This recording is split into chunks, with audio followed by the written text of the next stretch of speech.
반가. 안녕하세요. 제5회 공인모 모의고사 해설 강의를 시작하도록 하겠습니다. 1번 문제 보도록 하겠습니다. 실무교육 위탁받은 기관이 갖춰야 할 강사 요건입니다. 1번 문제는 물론 시험에 아주 자주 출제되는 문제는 아니기 때문에 여러분들이 조금 생소할 수는 있을 것입니다. 근데 충분히 출제될 가능성을 배제할 수는 없기 때문에 기억을 하고 있는 것이 바람직할 것입니다. 전임 강사는 2년 이상 유경험자이어야 합니다. 그 다음에 석사학위, 석사는 2년이 아니고 3년이죠?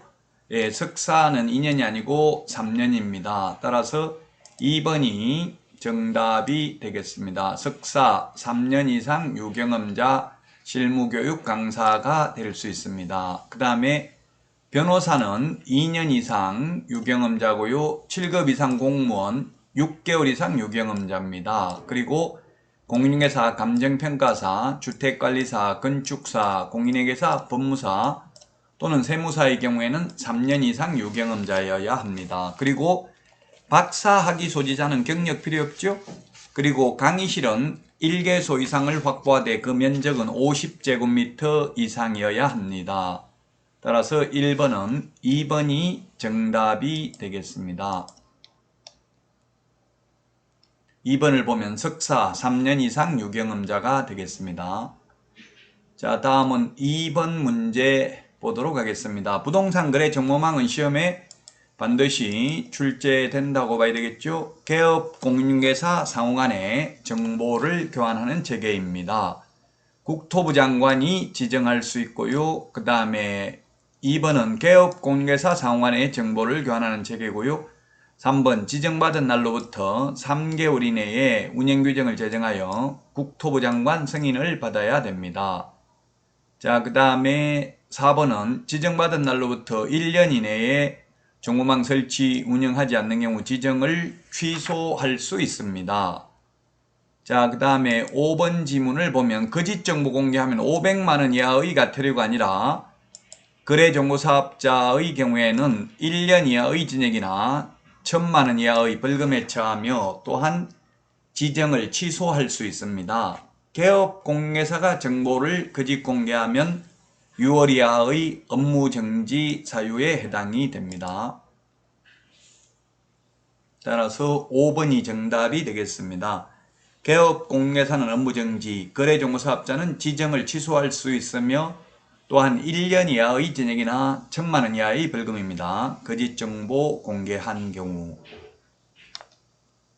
다음은 3번 문제 보도록 하겠습니다. 틀린 것은 했는데 개업공개사는 중개가 완성된 때 거래계약서를 작성하여 당사자에게 교부해야 된다. 당사자라고 하면 쌍방이죠? 네, 중개 완성된 때만 작성하고 즉 중개 완성되지 않았는데 다시 말하면 임대인, 임차인이 가짜 임대인, 가짜 임차인이 와서 이대로 임대차 계약서 작성해 주십시오. 대서료 10만원 드리겠습니다 해서 적어줬는데 가짜 임차인, 가짜 임대인이어가지고 만약에 전세자금 대출해먹고 도망가면은 개업공개사는 손해배상 책임이 있다는 게 판례의 태도가 되겠습니다.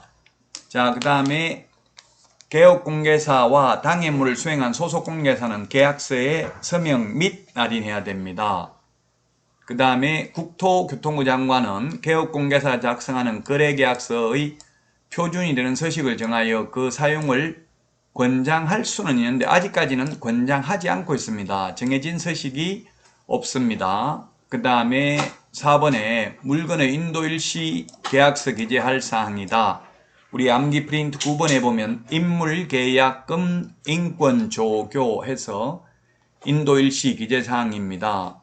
5번에 확인설명서 교부일자는 기재사항이 아니라고 했는데 이게 틀렸는데요. 인물계약금 인권조교 확인설명서 교부일자 계약서 필요적 기재사항에 해당됩니다. 암기 프린트는 9번에 있습니다. 따라서 정답은 5번이 되겠습니다. 다음은 4번 문제 보도록 하겠습니다. 부동산 거래 신고 등에 관한 법률 틀린 것입니다.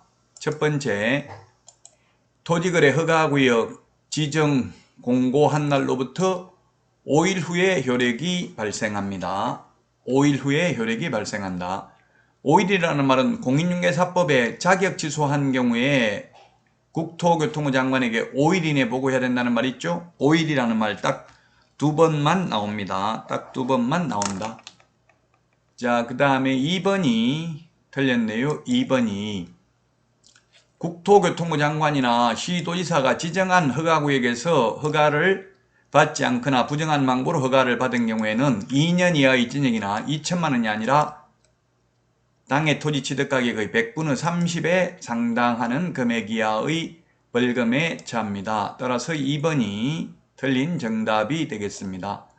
외국인 특례에 의해서 군문자야, 군사기지 및 군사시설 보호구역 등에서 외국인 특례에 의해서 허가를 받지 아니한 경우는 2년 이하의 징역이나 2천만 원 이하의 벌금이지만 국토부 장관이나 시도지사가 지정한 허가구역에서 허가받지 않거나 부정한 망보로 허가받은 경우에는 2년 이하의 징역이나 땅의 토지 취득 가격의 100분의 30에 상당하는 금액 이하의 벌금입니다. 따라서 2번이 틀렸고요. 허가 취소, 처분 또는 조치명령을 위반한 자는 1년 이하의 징역이나 1,000만 원 이하의 벌금이고요. 그 다음에 허가받은 목적대로 이용하고 있지 아니한 경우에는 이행명령을 할 수 있고 3개월 이내 기간을 정해서 이행명령을 따르지 않는 경우에는 취득가격의 100분의 10 범위 내에서 대통령령으로 정하는 금액의 이행강제금을 부과합니다. 대통령령에 보면 방치하면 10%, 그 다음에 이용 목적을 변경하면 5%, 임대하면 7%, 기타 7%를 부과합니다. 그 다음에 5번 이행명령을 받은 자가 이행을 한 경우에는 새로운 이행강제금 부과는 즉시 중지합니다. 즉시. 즉시라는 표현이 이 법령에는 사실 딱 2번밖에 안 나오는데요. 여기 즉시라는 말이 한 번 있고요. 공인중개사법에 휴업을 했다, 재개신고하면 반납받은 등록증을 즉시 반환해야 된다는 말이 있죠. 그 외에는 자격증, 등록증, 분사무소, 설치신고, 확인서, 재교부 신청하면 즉시 재교부 해줘야 합니다. 이런 것들 빼고는 다 지체 없이죠. 명령을 이행하기 전에 이미 부과된 이행강제금은 이를 징수하여야 합니다. 부과된 것은 징수해야 되고 새로운 이행강제금 부과는 즉시 중지를 해야 됩니다. 따라서 4번에 2번이 정답이 되겠습니다. 외국인 특례에 의해서 군사기지 및 군사시설 보호구역 등에서 허가받지 않는 경우 2년 이하의 징역이나 2천만 원 이하의 벌금입니다. 우리 암기 프린트 55번에 19번, 20번을 비교해서 정리해야만 되겠습니다. 다음은 5번 문제입니다. 5번.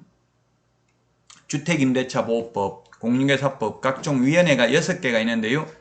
각종 위원회에 대해서 틀린 것입니다. 1번 정책심의위원회 위원회는 위원장 1명 포함하여 7명 이상 11명 이내입니다. 포함입니다. 제외가 아니고. 민주적 정당성을 확보하려면 과반수 출석, 과반수 찬성해야 되니까 포함해서 홀수가 원칙이 되겠죠. 공제운영위원회 위원은 19명 이내고요. 그 다음에 주택임대차위원회 위원은 위원장 1명 포함하여 9명 이상 15명 이내고요. 그 다음에 주택임대차 분쟁조정위원회는 위원장 1명 포함하여 5명 이상 30명 이하고요. 자, 그 다음에 5번.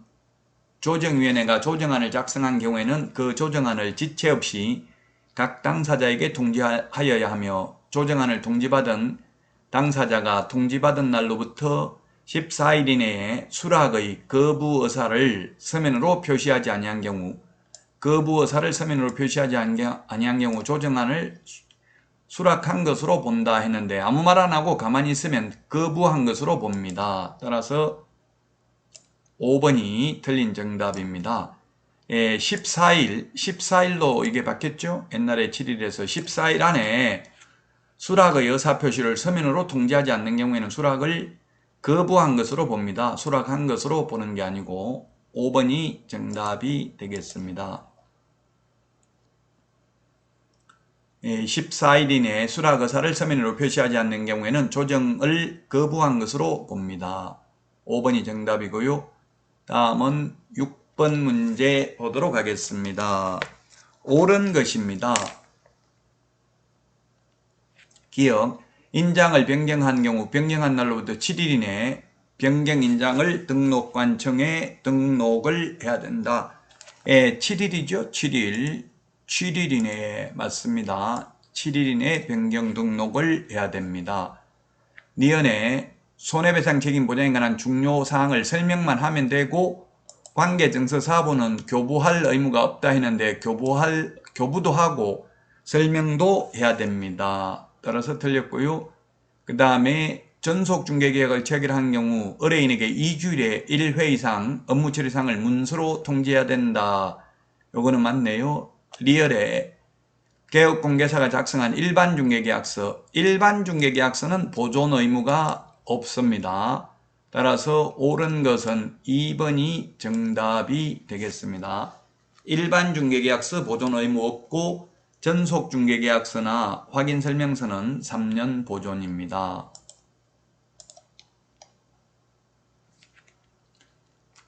2번이 따라서 정답이 되겠습니다. 중개대상물 확인설명은 중개 완성 전에 미리 하는데 손해배상 책임 보장에 관한 사항은 중개 완성된 때 거래 당사자 쌍방에게 설명하고 교부도 쌍방에게 합니다. 확인설명은 취득의뢰인에게만 설명하고 중개 완성 전에 설명한다는 것을 구분해야 되겠죠. 일반 중개계약서는 보존 의무가 없습니다. 자, 다음은 7번 문제 보도록 하겠습니다. 7번. 틀린 것입니다. 1번 국토교통부 장관 또는 시장군수구청장, 이게 조사기관이죠. 적절한 부동산 정책의 수립 및 시행을 위하여 부동산 거래 상황, 외국인 부동산 취득 현황, 부동산 거래 가격 동향 등 이 법에 규정된 사항에 관한 정보를 종합적으로 관리하고 이를 관련기관 단체 등에 제공할 수 있다. 네, 그리고 부동산 거래 신고 내용을 조사한 경우 신고관청은 조사 내용을, 조사 결과를 시도지사에게 보고해야 됩니다. 뭐 1년에 몇 번 보고한다, 한 달에 몇 번 보고한다 이런 말은 없습니다. 보고해야 됩니다. 자, 그 다음에 3번. 시도지사는 2번에 따라 신고관청이 보고한 내용을 취합한 날로부터 1개월 이내가 아니라 매월 1회 국토부 장관에게 보고해야 됩니다. 물론 전자문서에 의한 보고를 포함합니다. 따라서 3번이 틀린 정답이 되겠습니다. 매월 1회입니다. 우리 암기 프린트는 50번, 암기 프린트는 보면 50번에 동그라미 4번에 있습니다. 50번에 동그라미 4번. 3번이 틀렸고요. 4번 신고관청은 외국인 등이 대한민국 안의 부동산 등 취득에 따른 신고 내용을 매 분기 종료일로부터 1개월 이내 시도지사에게 제출해야 됩니다. 다만 세종특별자치시장은 직접 국토교통부 장관에게 제출해야 됩니다. 5번 지문, 4번 지문에 따라 신고 내용을 제출받은 시도지사는 제출받은 날로부터 1개월 이내에 국토교통부 장관에게 제출해야 된다. 예, 우리 암기 프린트 45번에 11번, 12번에 있죠. 따라서 3번이 정답이 되겠습니다. 시도지사는 신고관청이 보고한 내용을 취합하여 매월 1회 국토교통부 장관에게 보고하여야 합니다. 물론 전자문서에 의한 보고 또는 부동산 정보체계에 입력하는 것도 포함을 합니다. 다음은 8번 지문 보도록 하겠습니다. 8번. 옳은 것인데 1번 지문. 법령의 제정, 개정 또는 폐지나 그에 따른 고시 공고로 인하여 토지 이용에 대한 행위 제한이 강화되는 지역이 아니라 완화되는 지역에 대해서 지정할 수 있습니다. 행위 제한이 완화돼야 땅값이 올라가고 땅값이 올라가 투기가 조장될 우려가 있는 경우 허가구역으로 지정하죠. 따라서 1번 지문 틀렸고요. 2번 국토교통부 장관은 허가구역을 지정한 때에는 지체 없이 허가구역의 지정기간 등을 공고하고 그 공고 내용을 시도지사를 거쳐 시장군수구청장에게 통지해야 된다. 이게 맞네요. 허가구역 지정권자는 국토교통부 장관 또는 시도지사입니다. 2번이 맞고요. 3번 허가구역 지정 공고 내용을 통지받은 시장군수구청장은 지체 없이 그 공고 내용을 그 허가구역을 관할하는 등기소장에게 통지해야 되며 그 사실을 15일 이상 공고하고 7일간 열람. 요게 반대네요. 7일 이상 공고 15일간 열람이죠. 제가 7공주파 이렇게 암기를 하라고 했습니다. 7공주 7일 이상 공고 15일간 열람입니다. 반대로 했네요. 4번 허가구역 지정 사유가 없어졌다고 인정되어 허가구역의 지정을 해제하거나 축소하는 경우에는 별도의 정함이 없는 한 그 공고일로부터 5일 후에 효력이 발생한다 했는데 처음에 지정할 때는 5일 후지만 해제, 축소, 재지정의 경우에는 즉시 효력이 발생합니다. 따라서 4번 틀렸고 5번 국토교통부 장관은 허가구역의 지정 사유가 없어졌다고 인정되는 경우에는 지체 없이 허가구역의 지정을 해제하거나 지정된 허가구역 일부를 축소할 수 있다. 할 수 있는 게 아니라 해야 됩니다. 없어진 경우 사유가. 따라서 2번이 정답이 되겠습니다. 앞에서 말씀드렸죠. 1번은 완화입니다. 강화가 아니고 완화고요. 자, 그 다음에 3번은 7공주파 7일 이상 공고 15일간 열람이고요. 그 다음에 즉시 효력이 발생합니다. 축소, 해제, 재지정의 경우에는. 5번은 축소, 해제하여야 합니다. 사유가 없어진 경우 할 수 있는 경우가 아니고요. 다음은 9번 문제 보도록 하겠습니다. 자, 사무소를 관할구역 밖으로 옮겼네요. 사무소를 관할구역 밖으로 옮겼습니다. 관할구역 외의 지역으로 이전을 했습니다. 기억해 보면 이전한 날로부터 10일 이내 이전 전의 등록관청에 신고하는 게 아니라 이전 후의 등록관청에 신고하고요. 그 다음에 니은에 이전 전에 발생한 사유로 인한 행정처분은 이전 전이 아니라 이전 후 등록관청이 이를 행하고요. 디귿 이전 신고를 받은 등록관청은 원래의 등록증에 변경사항을 기재하여 교부할 수 있다. 관할구역 밖으로 가면 재교부, 관할구역 안에서 옮기면 원칙 재교부, 예외적으로 기재사항을 변경하여 교부할 수 있습니다. 따라서 모두 다 틀린 지문이네요. 1번이 정답이 되겠습니다. 자, 해설 보시면 조금 전에 말했던 내용입니다. 이전 전의 등록관청에 신고하고 하는 게 아니라 이전 후의 등록관청에 신고를 하고요. 옮겼을 경우 이전 후의 등록관청, 그 다음에 역시 사무소 옮겼을 경우 행정처분도 이전 후의 등록관청이 합니다. 전부 이전 후입니다. 그리고 관할구역 밖으로 가면 재교부입니다. 관할구역 안에서는 원칙 재교부, 예외 기재사항을 변경하여 교부할 수 있습니다. 자, 그 다음에 10번 마지막으로 휴폐업에 관해서 틀린 것입니다. 1번 지문. 원래 휴업은 유월을 초과할 수 없으나 징지, 부로 인한 입영, 치약, 질병으로 인한 요양 등 부득이한 사유가 있으면 유월을 초과할 수 있습니다. 자, 즉시라는 말을 공인중개사법의 법령에 있는 것은 여기밖에 없죠.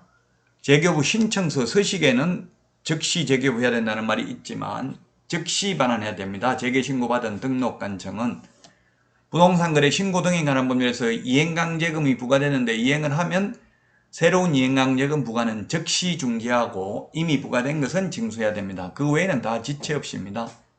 맞고요. 그 다음에 3번 폐업신고는 전자문서에 의해서 할 수 있다 했는데 휴업신고, 폐업신고는 전자문서가 안됩니다. 반납하러 가야 됩니다. 등록증을. 따라서 3번이 정답이 되겠습니다. 자, 그 다음에 4번 지문 휴업신고, 폐업신고, 재개신고, 변경신고 전부 미리 신고해야 됩니다.